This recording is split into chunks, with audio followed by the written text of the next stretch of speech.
R80GS, R80G stroke S, 1983, tappet adjustment. Remove the timing plug.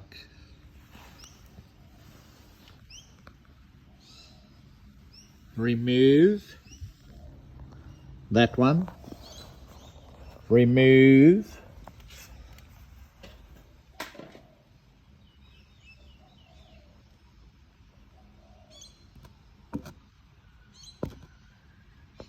that one, that little nut, and remove that one. Before removing the tappet cover, or rocker cover if you like, which is that there, have a look before you remove it completely, just as you break the contact with the gasket. Make sure that the gasket is not being pulled by one part. Okay, otherwise you might rip or distort the gasket. So just make sure there's a separation there. Okay, for those who don't know, that's your gasket there. It's in line, it's still in contact with the barrel, so that's safe to remove the rocker cover. Always good to have a tray underneath the area where you're working, because there is oil pooled in that rocker cover. Okay, and that acts like a good little catchment. Also acts for a good place to catch the little washers, which are in the back here. The two nuts that you took off, one there and the other one directly in front, over in this area there that we mentioned earlier. There's a prime example. It's caught that little wave washer. BMW likes to use wave washers. See how they're bent? They're like a form of spring washer. Now these little things are good too.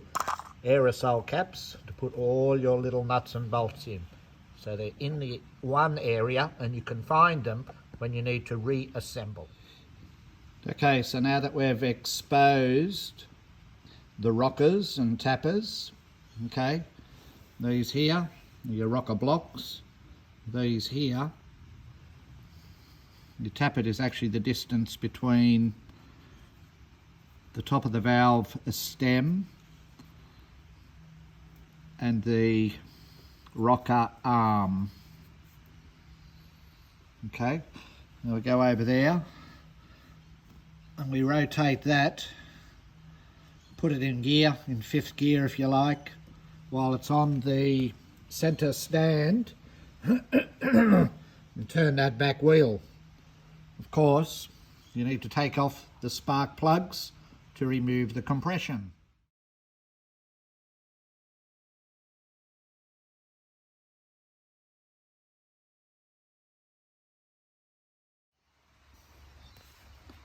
Take note of that little mark, an index mark, positioned at that hole at the 9 o'clock.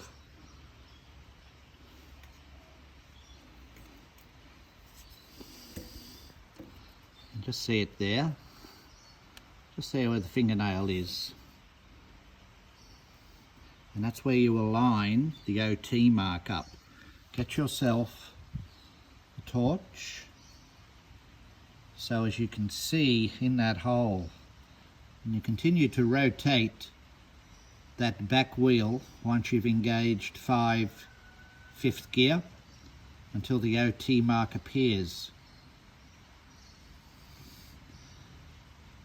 Depending on what side, what cylinder it's on. So these, all 4 of these, right? 1, all 2. So this is your exhaust side, okay? They need to be loose. So keep rotating around until you get the OT mark. If they're still tight, like this left-hand bank is, it means that you need to rotate another revolution to the next OT. So when they're both loose and the OT mark is aligned on that index mark, you can then proceed to do your tappets. Okay, the bike is on the center stand. We'll now engage fifth gear. Fifth gear is much easier to turn that back wheel with. The back wheel, of course, is off the ground. So we continue to rotate that until we align the OT mark with that index mark.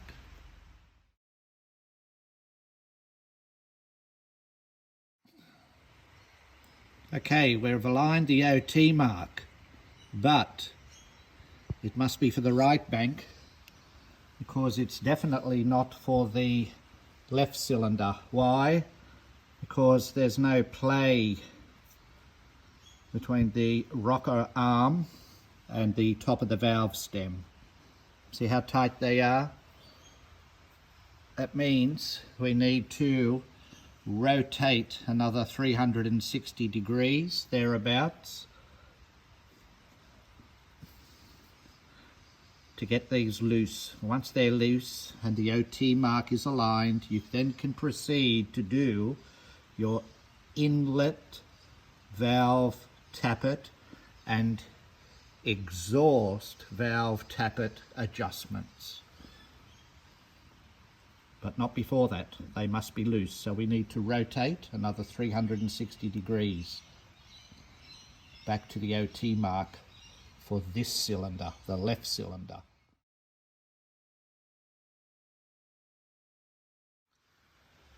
Okay, we've completed the left-hand side valve clearance adjustment. Now we've performed the same procedure on the right by removing the rocker cover and exposing the rocker blocks and rocker arms. Of course, remember, here between the top of the valve stem and the rocker arm is where you perform your valve clearance check. Now that's the inlet on the carby side because that's where it goes in, the fuel air mix. And this is the exhaust side because it's closest to the exhaust. Now, most important, just remember that when you come to the right-hand side, you rotate that flywheel a full 360 degrees to the OT mark, which will provide you with the right-hand cylinders. You can see that play in there. Both of these rocker arms should have some clearance. Now that exhaust one has a bit of a problem because it has tightened up. Okay, so this is why tappet clearance is very, very important adjustment. Okay, before you do your valve clearances, I might add that it's if it's been some time since you checked the torque on your head stud bolts, now's a convenient time to do that. Okay, now the sequence for this is 1, 2,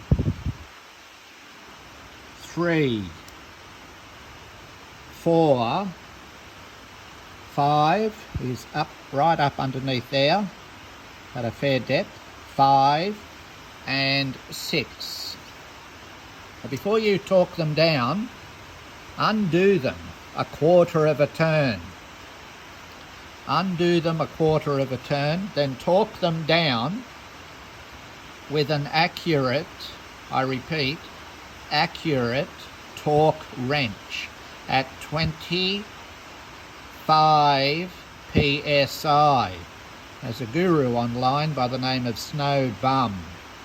He recommends 25 psi. Do not go any further, because you might risk, and this is why it's important that you have an accurate torque wrench, you might risk pulling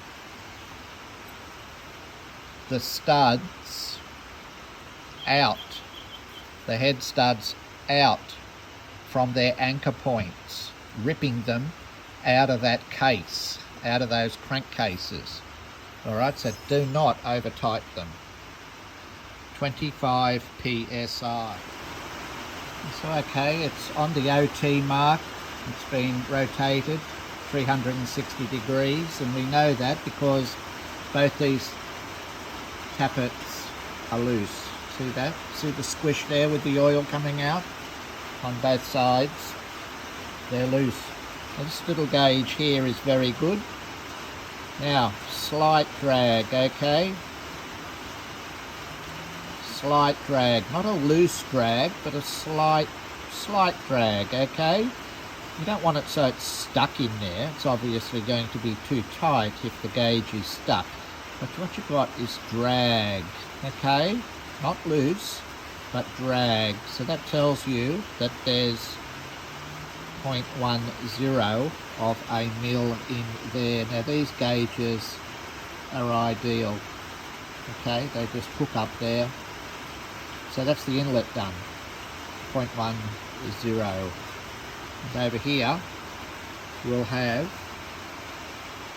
0.15 of a mil for the exhaust. It's always going to be a little bit larger than the inlet. The exhaust will be larger because there's extreme heat over there. There's more heat. It's the exhaust valve. It generates more heat. So that clearance needs to be a bit bigger for expansion. Okay?